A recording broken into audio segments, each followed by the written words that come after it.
Well,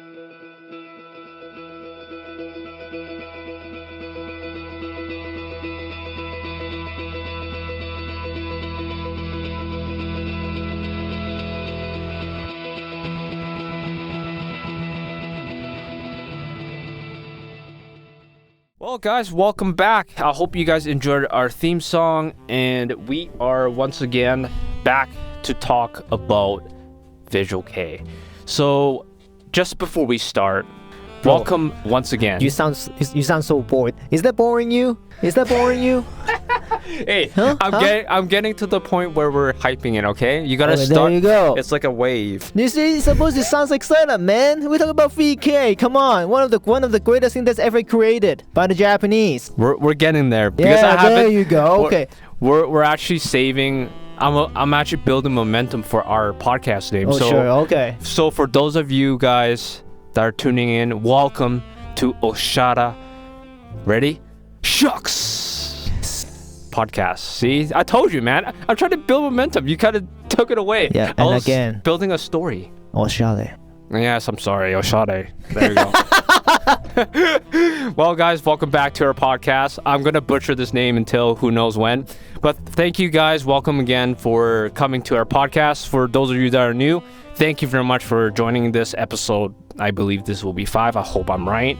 If not, well, it doesn't matter because we're going to make lots of episodes and we're going to do my favorite thing. I love this. Every time we start this podcast, this is my favorite thing to do. Yeah. I love peeing, man. Yeah. What's that again? I love to pee. What? Such a great relief. Yeah. Why exactly are we peeing? Yeah, we're peeing to promote, to share the excitement and to share the experience. Exactly, and that's why we are peeing together, guys. And what we are trying to do is, like I said earlier, this is all we're doing right here is promoting and sharing our love for the musical scene in Japan, in the lovely.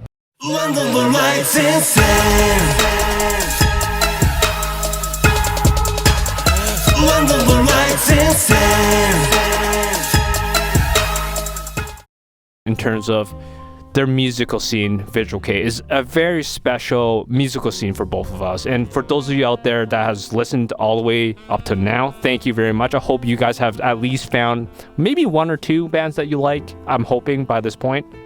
So out there, for you folks out there that's listening to this, that maybe you've listened to us in some previous episodes. Maybe you've now finally found, like, out of the bands we talked about, maybe one that stuck out to you. Let us know which one that is, what song that is, and why. Because we're interested to know too, right? And did you find something new too, right? Because at the end of the day, we're here to promote and share the excitement. And the most important part is to discuss about Visual Kei as a whole. Because we're going to go into a lot of crazy topics and talk about the music scene as a whole. And we want to just get everyone excited, just like us. Yeah. So, we, in the previous episodes, talk about a lot of prolific bands, a lot of very key bands that help build Visual Kei as a scene. And we talked about, kind of what they've done to contribute to the scene.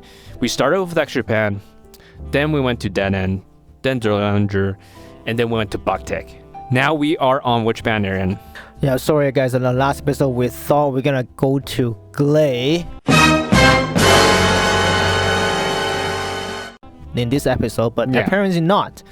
There's some other band that we must mention. So this episode we're talking about Color. I'm sure to you guys very have never heard of them, because honestly I have never ever heard of them as well until I did some digging and I was like, what? Color? What are they? Who are they? Yeah, what is Color? Exactly. So they you can tell by their look, they so much more punk look.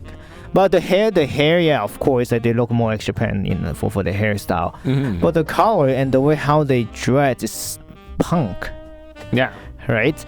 And of course, even the name of the vocalist, his name is Dynamite Tommy. Yes. As soon as as soon as I saw that name, that is just so punk. Yeah, actually that's so It's so westernized. Yeah, It's actually kind yeah. of funny.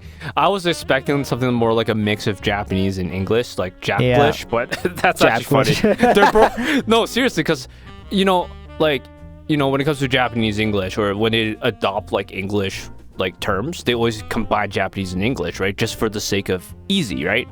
But it's just so funny. He's just like, you know what? Let's just go full on and call myself Dynamite Tommy. Yeah. So that's really cool. But I mean, like, yeah, going back about this band, Aaron, like Color, right? So we, because we don't know much about them, and I'll be very honest with you, I was like, what's Color? Yeah.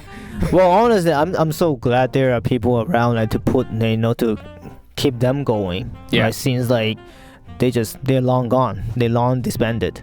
Oh, what happened? Right. Well, cause let's not talk about that yet. Okay. Right? Cause let's talk about the song. Yeah. The song is compared to Action Pen, Dead End, Dillinger, Batik, totally different.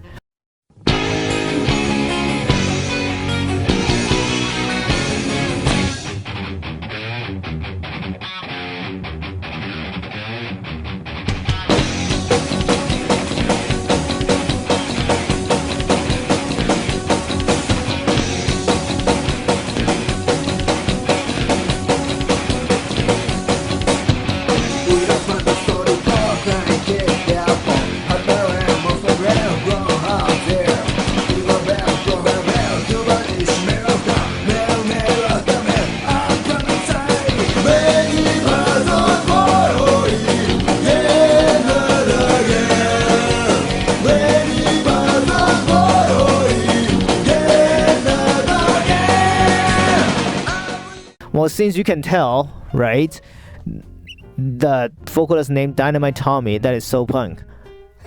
And of course, their music also very punk.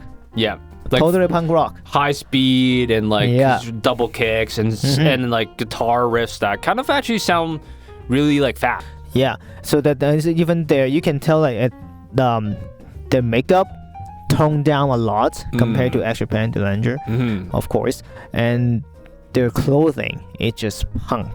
Yeah, it's very interesting. Like, I think I noticed when we were actually just taking a look at them again, just to refresh our memories about Color, we saw a live performance from them, and I noticed, at least for me, myself, I noticed that they just kept the kind of like the top part, like their face and the hair, kind of more closer to like something like Extra Pan. But then when you look at the bottom, you're like, oh, actually, it just looks straight up like like a punk band from like inspired from from the West, whether that's like America or I would say they more like British. Yeah, like yeah. To be fair, honestly, I think punk was actually originated from, I believe it was actually from Great Britain. Thank you, Great Britain. Oh yeah. Yeah, so going back to like their attire, it's like it almost feels familiar, but then it's like think about that with some Visual Kei elements, and I definitely feel like with the music as we're listening to it, it's very straightforward. Go out there, like for our audience out there right now, take a moment to pause our podcast, take a listen to them, and when you look at their appearance, especially when you see their live on YouTube. The vocalist Dynamite Tommy, you guys, if you guys familiar with this, you will quickly realize what he looks like, too. I'm not gonna say the name yet because that's gonna come after, right? Yeah. I'll let you guys take a guess, right? If you know, just comment below, right? It's to see if you got the answer right. Because that's how I got it. I was like, oh my god, it's like he looks like him. He looks like that guy. Exactly. Maybe he took a little bit inspiration from Dynamite Tommy or the band. Yeah, you never know, right? Yeah, no, actually, Aaron, you do bring out a good point because honestly, I was like, oh yeah, actually, I can kind of see it in terms of like not just visually, like aesthetically, how like they looked, but also from the influences of how some of the music was written, right? How the sound was implemented into his own music. Yeah. So unfortunately, this band they didn't last for very long. I think they only like produced 2 albums. That's actually very short. Yeah. And then they just gone. So what happened is It's actually it's a tragedy because at one of the live show, one of the audience got stomped to death by accident. So like after that incident, that they just the whole bunch had to lay low. So after lay low, and then like and the label that time to say that moment they were under contract with the label called Crown. I think it's still around. Crown is still around. Yeah, right? actually, Crown does sound familiar. Actually, we're gonna dig into this a little bit later. We'll talk more about like something like record labels and some pivotal ones, especially. Yeah. But yeah, it's actually unfortunate to hear that, right? Because I feel like if it's like, for example, like if they're like crowd surfing, for example, like what I mean by that is if that fan that actually passed away was on the stage and maybe one of the band members pushed them into the crowd, and then that ended up causing the fan to fall and get stomped to death. I guess nobody knows how it happens. Exactly, right? but it's a tragedy. It's but that's what I meant, right? Yeah. Like what I'm trying to get to is if that happened, right, then the band itself is somewhat at fault, right? But here's the biggest thing, right? In any type of like, I'm gonna be honest here, in any type of like punk metal scene, there's a lot of mosh pits, right? People get killed, people get hurt, like they ram into each other, right? But then I feel like over time they kind of got smart about it. People just stayed away from the mosh pits and just watched the show.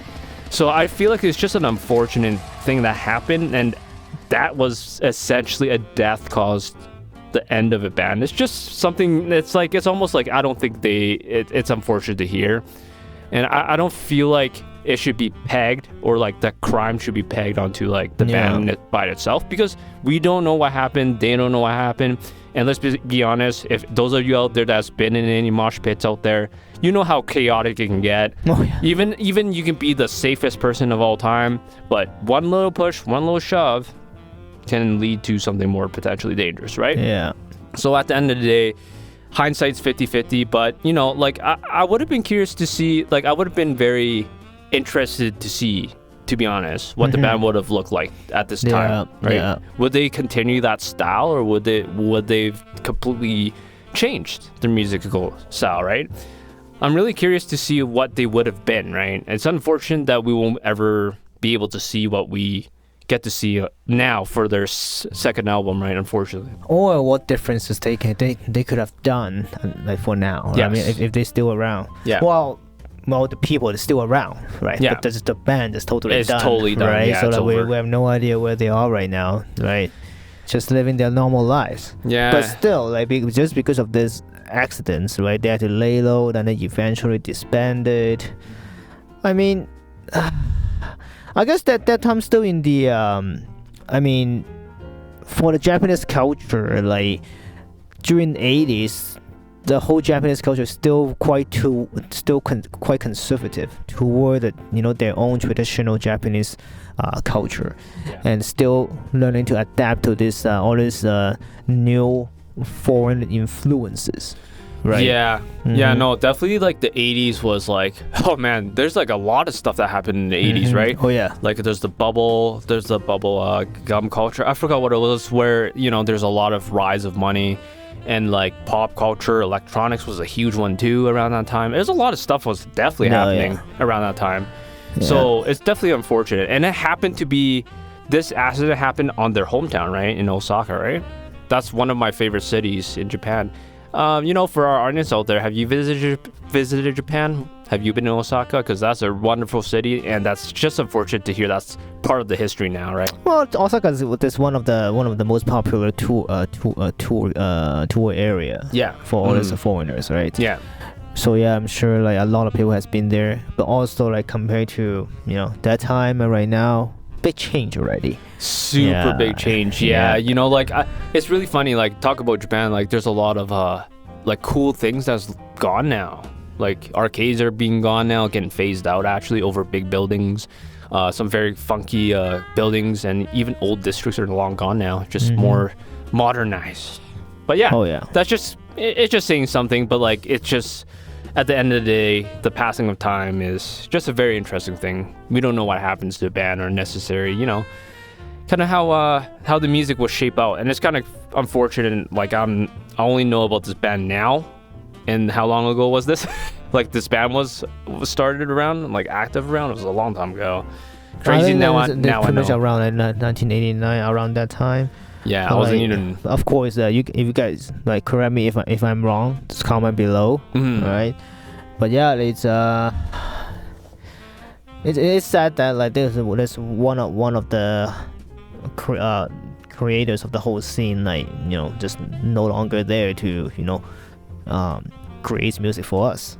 Yeah, but yeah, I mean, like for those of you out there listening to this podcast right now, do you listen to any punk bands in general? Like, could you if you were to listen to like Color right now, do you see any resemblance or similarities to what you like? We're curious. Let us know, because at the end of the day, the punk scene is huge, man. And again, if you guys any people out there who knows more about them or like have seen them right in live back in the day, right, let us know more about it. Yeah, right? If you happen to see them around that time and era, oh my gosh, please let us know.